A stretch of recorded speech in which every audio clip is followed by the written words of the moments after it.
I'm gonna share with you a way to get a better input lag when using motion interpolation and black frame insertion at the same time on the PC. And I'm showing you here very big this MSI Afterburner numbers real quick, just for you to catch up if you don't know what this is. This is the GPU temperature, CPU temperature. We have here the GPU utilization. This is a percentage number. This is what I'm gonna be talking about here on this video. GPU utilization. This is the GPU frequency. We have the CPU temperature, all the cores, RAM, the VRAM over here. This is the frame rate. It's being capped at 60 with Riva Turner statistic server. And this is the frame time. So I want this line to be perfectly flat. So the way to get a better responsiveness is by lowering the GPU utilization. And I'm gonna explain you why that makes sense. Let me show you a little bit of gameplay so you see this is feeling responsive. It's not 120 responsive. It's not even 60 responsive, but it is very good. This is very, very good. It is a big difference. And I'm gonna tell you why this feels so much better than you might be used to.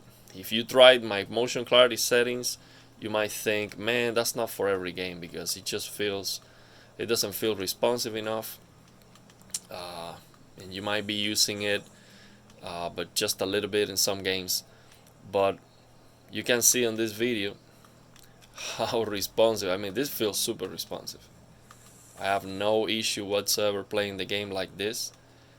It looks like 240 and it feels like 50, I would say. This is feeling like 50 frames per second, sample and hold. 48, 50, something like that. Feels very good. So the key to get this improved responsiveness is having the GPU not even close to 80%.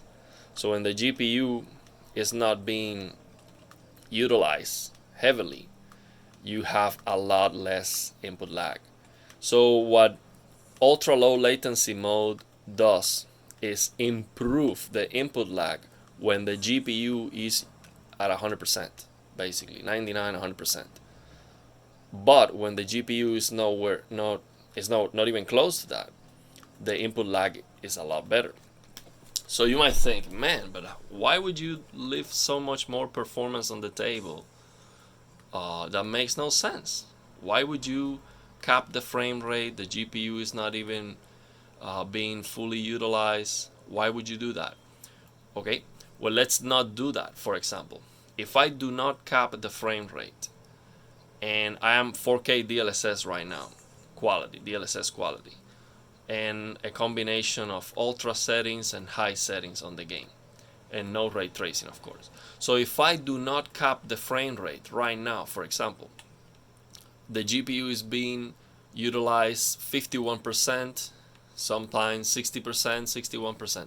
So if I do not cap the frame rate, I'm going to get like 100 frames here, right? No, because this game is CPU heavy. So on this game, I cannot get I get like 80 frames, 70, 80 frames, because it's CPU bound. So what I can do is just increase the graphics. I can maybe use ray tracing, but I'm still going to get, and ray tracing also is CPU demanding. So with ray tracing max out, actually the game drops below 60 because of the CPU. So even if I get a 4090, that's not gonna make any difference in that case, because the CPU is not able to keep up. And I have a 5800 X3D and a 3080 12 gigabytes. So because of that, this option is actually awesome, because the game feels responsive and it looks like 240 frames per second. So it doesn't feel like 240, but it looks like 240 frames. So it feels responsive, it looks like 240 frames. The GPU is not even being maxed out, so you're reducing the power consumption of your system, the heat. Uh, it's a very, very good option that you might maybe you something that you've never tried before on this LG C1. So let me show you the settings I'm using on the TV itself. If you've watched my videos before, you know, but for 60 frames we want to use motion clarity here, deep blur 10, motion pro medium. Okay, and by the way, having this dejutter on 10 is not going to do anything at 60, and at 30 the opposite is true. So we have to be on game console mode and standard mode or any other mode that is not game optimizer PC mode. Otherwise we don't have access to these motion clarity settings. And I am playing the game on HDR.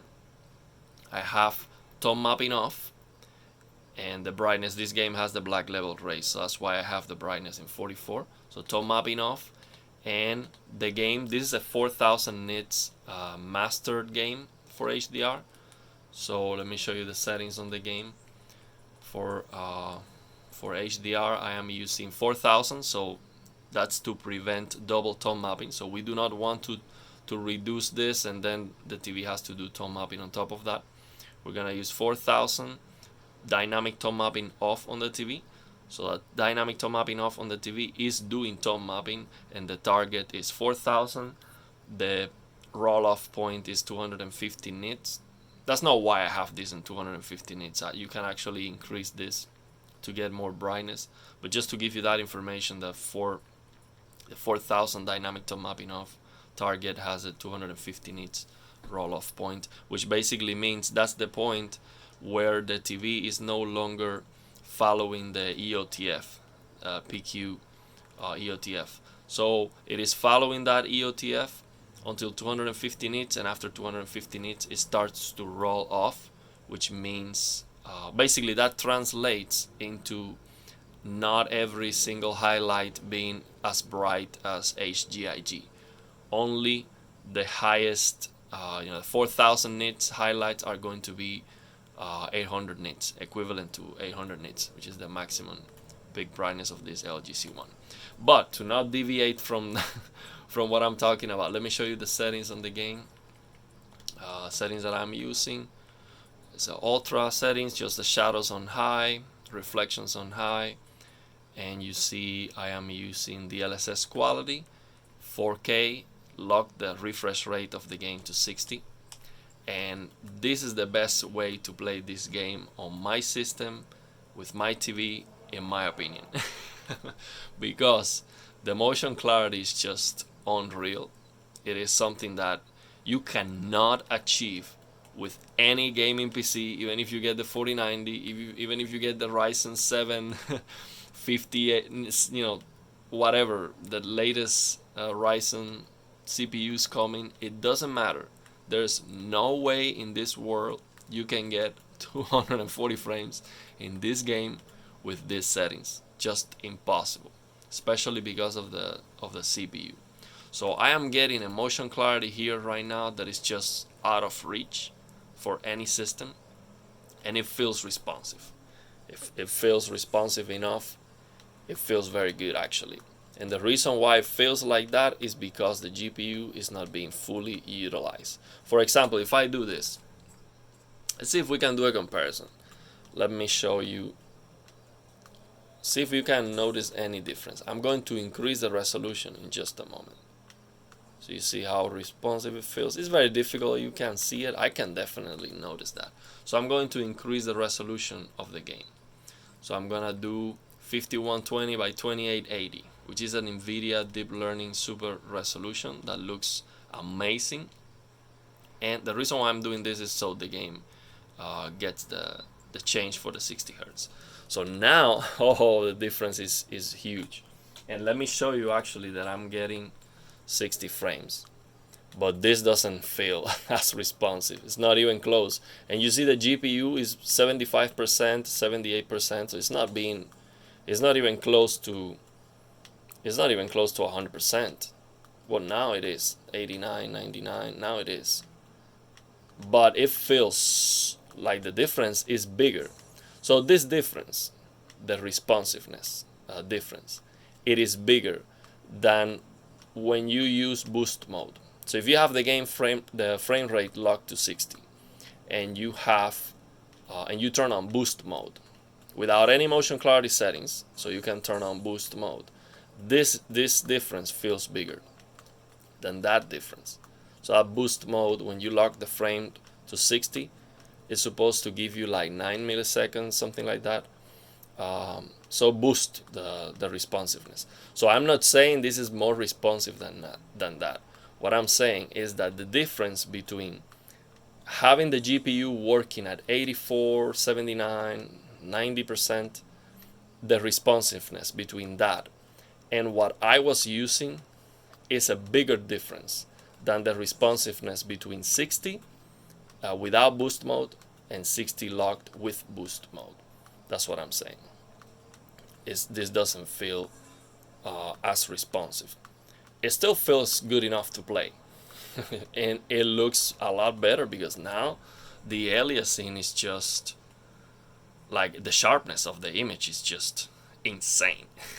So much better that I can even consider playing the game like this because it just looks amazing. But it doesn't feel as responsive, especially if we're going to aim and shoot. It's not going to feel as responsive. So give it a try.